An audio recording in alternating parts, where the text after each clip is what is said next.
Okay, okay, શું કીધું સમજી. કે આપણે મોથની, હવે મોથની જે ભાજી છે એ મોથની ભાજી કેવી છે, તો કે એના માટે કે છે પહેલી વખત વાળે ને, પહેલી વખત ઉગેલું હોય ત્યારે અનંતકાળ હોય. પહેલી વખત જ્યારે એને કટ કરે, વાળવામાં આવે તો તે વખતે અનંતકાળ હોય, પણ પછી વાળ્યા પછી પાછું ઉગેલું હોય, હા, તો વાળ્યા પછી પાછું ઉગેલું હોય તો એ અનંતકાય ન કહેવાય એવું લખે છે. એવું અહીંયા લખે છે, એટલે એવું વથુલાની ભાજી કહેવાય છે. પછી કે છે પલંગ શાક. હમ.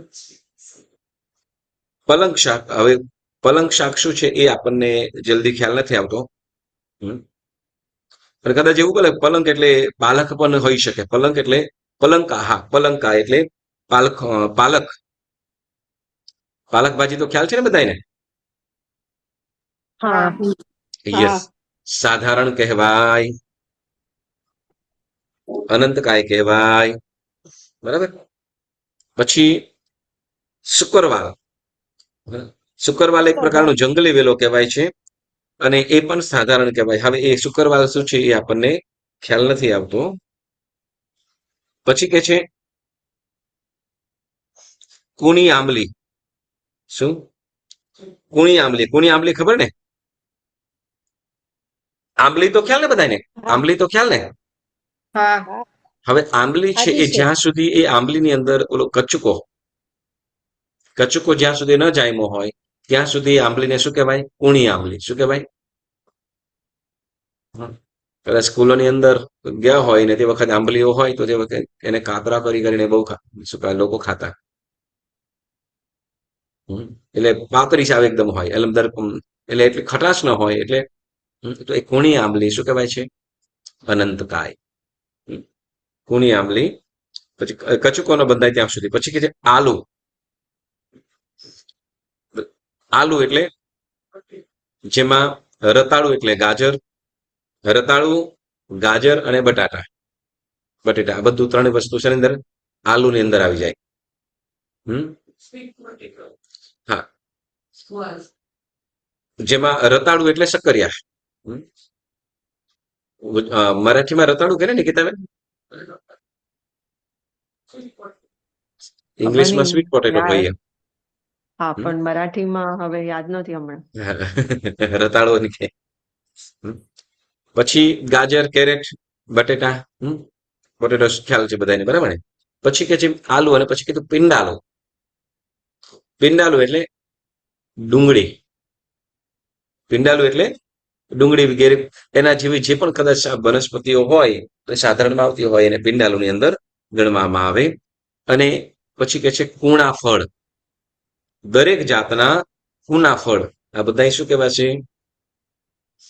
અનંતકાય. જેમ કેરી છે, સાંભળજો, કેરી છે અને કેરી નાની છે, બરાબર, ગોટલી અંદર જામી નથી ત્યાં સુધી એ કેરી પણ કેવી હોય? અનંતકાય.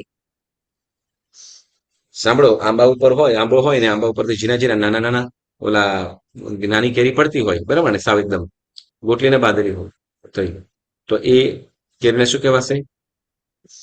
અનંતકાય હશે. તો એવી રીતે દરેક મુનાફળ એમ કીધા. જેમ કે સફરજન હોય તો સફરજન પણ ઝીણું હોય, સાવ ફૂલમાંથી જયારે બાજતું હોય, ધીમે ધીમે લાગતું હોય, શરૂઆતની અંદર હોય તો એ પણ અનંતકાય હોય.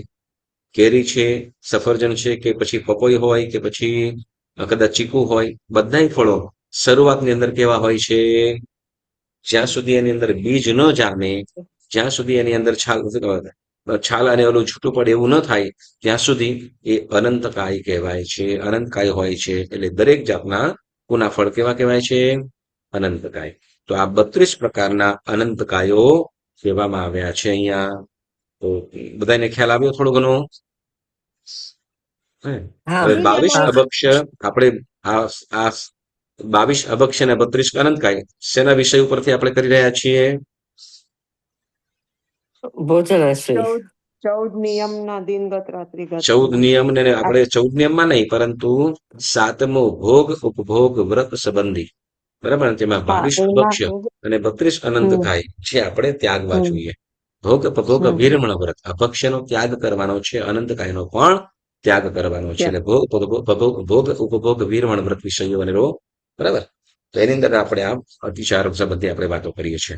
તો હવે ગુરુજી આમાં એક વસ્તુ છે પિંડ. હા પિંડાલું. હા, પિંડ પિંડ. એટલે આદુ પિંડ છે. મૂળા ગાજર પિંડ પિંડાલું પિંડાલું તમે કીધું પિંડમાં શું આવે શેમાં? પિંડ પિંડ હા, પિંડ એ જ આપણે પિંડાલું એટલે ડુંગળી. ના એના આગળ પિંડ છે. હા, એટલે પિંડ પિંડાલું એટલે કદાચ હા, પિંડ એટલે આ બટાટા વગેરે, પિંડાલું એટલે આ ડુંગળી વગેરે, જેની અંદર મતલબ શું કે જુદું નથી પડતું. જે ડુંગળી છે તો એની અંદર અલગ અલગ લેયર છે, બરાબર ને? ફરતો છે ને બધી, હા બરાબર? તો એને પિંડાલું Yes. કીધું. એટલે ઘણું બધું, ઘણા બધા, એકની અંદર ઘણા બધા જીવો છે તે, અને પિંડ એટલે એક પિંડ સ્વરૂપે જ છે એમ સમજી લેવું. કેમ કે એમાં અલગથી કોઈ વ્યાખ્યા અહીંયા આપેલી નથી. નથી ઓકે, એટલે આલુ કરીને શું કે આલુ કહીને આપણે કીધું ગાજર, શકરિયા, બટેટા વગેરે, તો એને આલુ કીધું, બરાબર? પિંડ કહી છે પિંડાલુ એટલે ડુંગળી વગેરે, ડુંગળી જેવા બીજા પણ કદાચ હોય. ભાઈ ડુંગળી છે તો ડુંગળી પણ અલગ અલગ પ્રકારની, ડુંગળી છે તો ડુંગળી પણ અલગ અલગ પ્રકારની હોય ને. હા, લાલ પણ હોય, બ્રાઉનિશ હોય, પણ વ્હાઈટ પણ હોય. એ તો આપણે અહીંયા જોતા હોય, બીજા દેશોની અંદર જોઈએ તો કંઈક અલગ અલગ જોવા મળે. બરાબર. તો એવી રીતે ડુંગળી સિવાય પણ બીજી પણ ઘણી બધી વસ્તુઓ હોઈ શકે જે સાધારણ હોય, બરાબર? ડુંગળી છે પણ ડુંગળી ખબર છે અહીંયા બીજી ડુંગળી જેવા પણ મોટા ઓલા એના પાન થતા હોય છે. ડુંગળી જેવા ડુંગળી ના હોય, એમ ડુંગળી જેવું નાનું હોય કાકરું, પણ એના પાન બહુ મોટા હોય. એને ઇંગ્લિશમાં શેલોટ્સ કે. Spring onion. ના, હા. ના, ઇંગ્લિશમાં શેલોટ્સ કે. હવે એને Okay. શું કહેવાય એક્ઝેક્ટલી ખ્યાલ નથી, પરંતુ એના જેવું હોય. તો એ પણ શું તો કે સાધારણમાં આવે. શેમાં? સાધારણમાં. બરાબર. તો આ મોગો સાધારણ. શું? મોગો હા, એ મોગો આની અંદર આવી જાય, આલુ પિંડાલુ ની અંદર. ઓકે. ને મહુડા એટલે શું? મહુડા. શું? મહુડા, મહુડા. હા, મધુ, મહુડા, માખણ એ આગળ આવશે. આપણે એ જે આપણે ખાલી 22 અભક્ષ્ય અને ઓકે, 32 અનંતકાય. હવે 32 અનંતકાયમાં અહીં આદુ, મૂલા, ગાજર, પિંડ, પિંડાલુ, કચુરો, સુરણ, કુની, આંબલી, ગલો, વાઘરડા, વાસી કઠોલ, તો ઈ કોલી ગુરુજી રોટલી. ઈ 32 અનંતકાયમાં આ બધું તમે જે કહો છો ઈ આમાં બુકમાં આપ્યું છે તો તમે હમણાં જે કીધું ઈ બધા નામ હા, બધા અહીં નામ છે. યસ, કેમ કે તમે ગણશો તો એમાં જે આપણે અતિચારની અંદર 32 નામ નથી.